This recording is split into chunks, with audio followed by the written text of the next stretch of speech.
let's talk about dystocias, because I have the perfect little model and specimen that I can use to show you guys.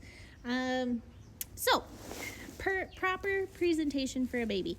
They should be in what I call the Superman pose, where their head is between their front legs and we have the tips of those hooves pointed upward.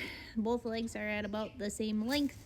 And that is a presentation that typically mom can have them in. Now, let's say we go check on our cows. We only have one leg sticking out.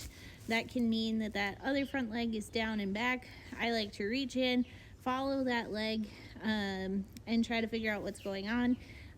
Whether the head is down below the pelvis or it's just kinked back, whatever it may be, do what you need to do to get the head engaged into the proper position, and then that allows me to kind of open up a little bit of space. I think this, again, is what works for me. Do what works for you, so that I can go down and feel what's going on with that other leg to, again, engage it however I need to get it up into the birth canal.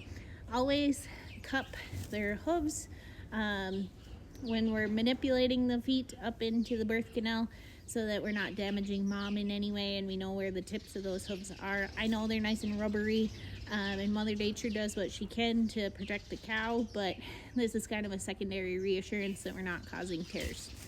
So if we do need to place like a snare or a chain on baby, just make sure that we're going around the base of the ears, around the back of the pole, and then a lot of times I like to stick it in the corners of their mouth so that it's actually in their mouth, to be tight on their face, so that I have a pulling point, if you will, on the head itself if I need to.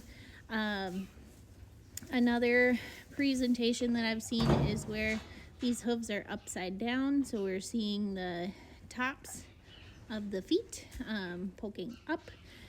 That's typically a sign that the head is down below, wedged underneath the pelvis. If we have both feet coming out and they're upside down, typically mom's gotten everything up to the shoulders, and again, that head is down below the pelvis, which is catching, so she can't get it out.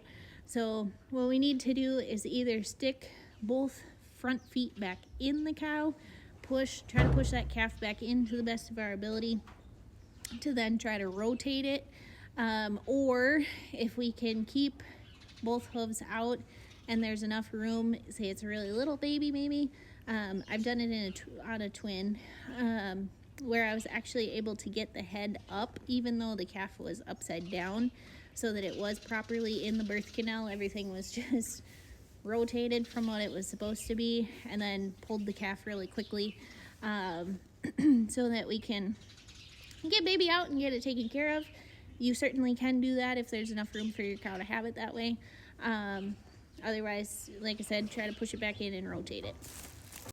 Now we're going to move to the hind legs. If we see the hooves coming in this direction, again, we need to reach in and feel, do we feel a hock, or do we feel a straight front leg that then leads to the shoulder and the head down below? Because either way, this is the way that we're seeing the hooves. So again, it can be an upside down frontward position, or it can be a back leg position. If both back legs are there, reach in and make sure that that pelvis is going to fit through mom and we're not going to get hip blocked. Calves can come backwards if we're able to get them through. Mom can have them on their own. The caveat is we do have to be quick in getting them out, because the umbilical cord will break or get compressed coming through that pelvis, and our head is still in the cow. So when they go to take that first breath, they're still within fluid. So that's why we need to be a little bit quicker to get these guys out. You can do it, just know that it's a higher risk. And the last one that I'm going to talk about is all we see is a tail. Oh no, that's what I say about that. So if it's only a tail, that means that mom has essentially pushed that butt up into the birth canal. Typically these back feet are forward. He's not gonna let me do it. He's way too spry for this. I'm running on borrowed time. So mom has just pushed this butt up into the birth canal.